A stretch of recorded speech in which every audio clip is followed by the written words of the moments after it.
pessoal, em mais essa revisão para o Enem, trabalharemos hoje um tema muito importante que é questão certa no Enem. Todo Enem apresenta questões envolvendo estequiometria. E o que seria essa estequiometria? A estequiometria é um estudo que nós fazemos das proporções em uma reação química. Quanto eu estou utilizando de reagentes e quanto de produto está sendo obtido. Uma reação muito famosa, sempre usada em vários exemplos, é a síntese da amônia, né? No qual está reagindo o nitrogênio, o hidrogênio, produzindo amônia. Nós observamos que essa equação ela já está balanceada, né? A quantidade que eu tenho do lado dos reagentes é a mesma quantidade de elementos que eu tenho do lado dos produtos. Esse número aqui, que vem à frente do elemento, ele é chamado coeficiente estequiométrico. E ele é muito importante, pois vai indicar a quantidade em mols, quantidade de matéria que eu tenho de cada substância. Nesse exemplo aqui, né, como eu falei na síntese da amônia.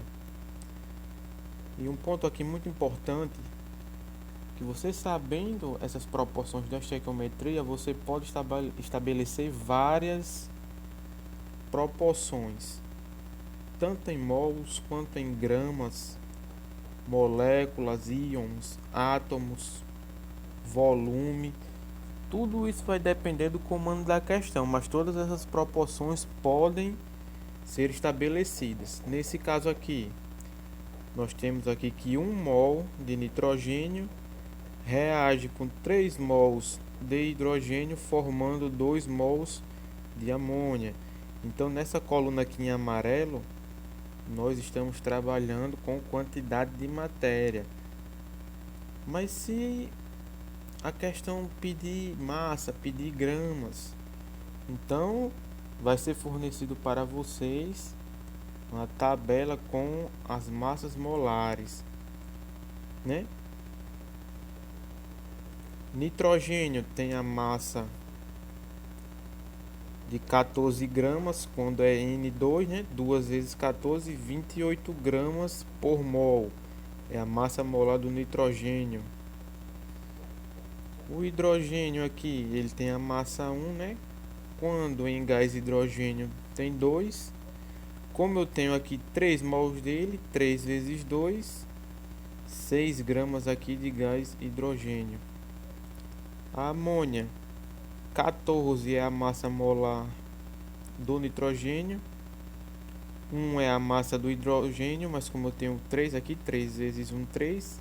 14 mais 3, 17. 17 vezes 2, 34 gramas.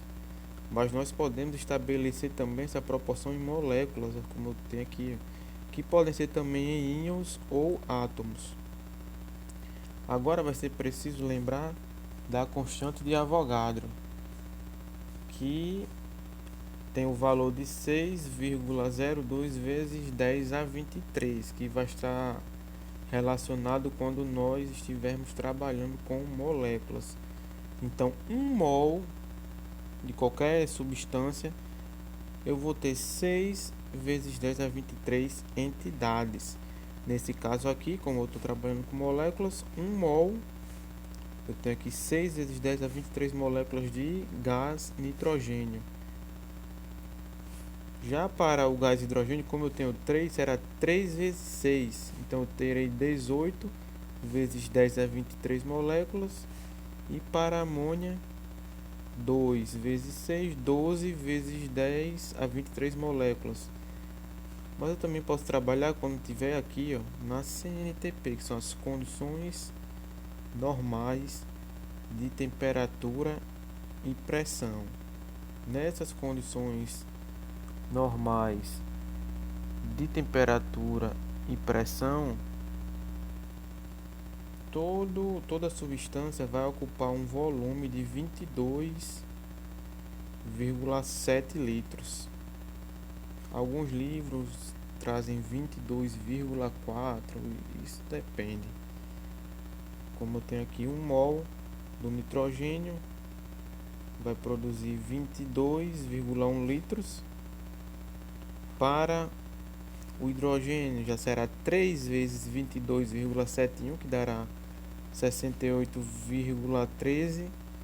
E para a amônia, 2 vezes 22,71, que dará 45,42 litros. E também em volume, né? Cada mol será proporcional a um volume.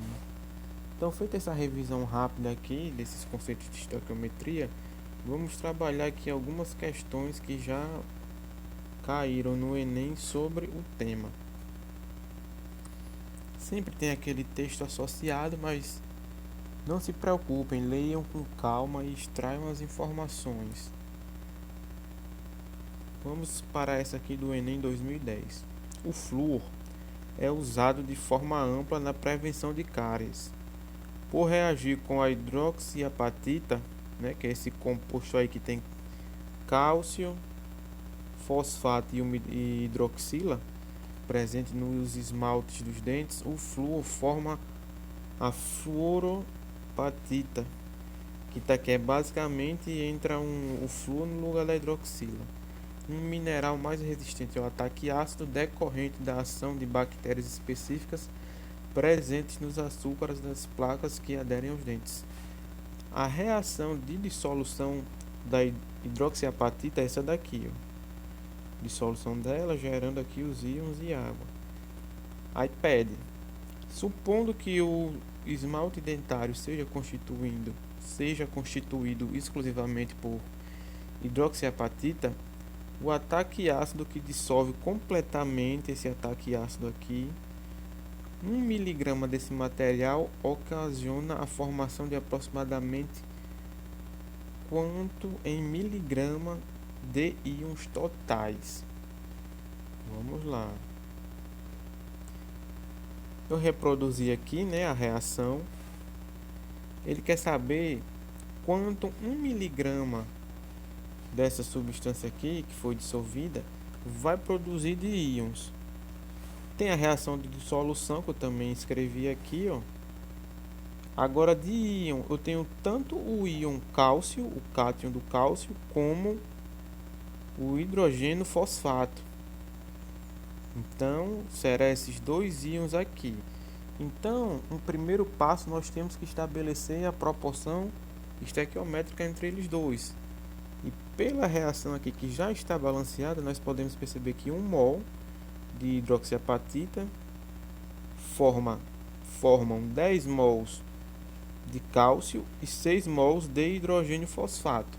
Então, como ele quer saber essa quantidade total, nós vamos ter que fazer essa transformação.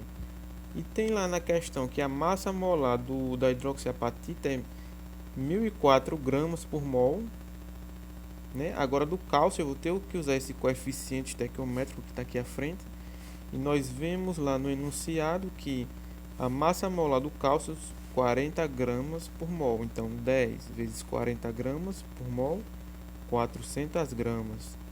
E do hidrogênio fosfato, que eu tenho 6, e a massa molar dele é 96, 6 vezes 96, 576 gramas.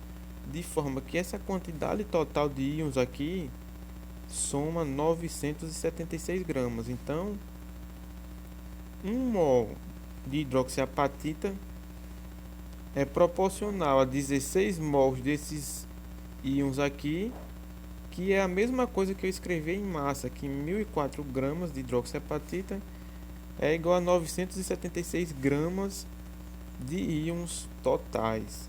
Então, se for dissolvida 1 miligrama de hidroxiapatita, serão produzidos X miligramas dos íons. Então, fazendo essa regra de 3 e multiplicando o cruzado, nós temos aqui, encontraremos 0,97 miligramas de hidroxiapatita de íons totais, desculpe. Nosso gabarito então será a alternativa D. Vamos para a próxima. do Enem 2015 diz o seguinte: o cobre presente nos fios elétricos e instrumentos musicais é obtido a partir da unstulação do minério calcocita. Tem aqui, né? Minério. Durante esse processo ocorre o aquecimento desse sulfeto na presença de oxigênio, o aquecimento dele aqui na presença de oxigênio, de forma que o cobre fica livre e o enxofre se combina com gás oxigênio, produzindo dióxido de enxofre.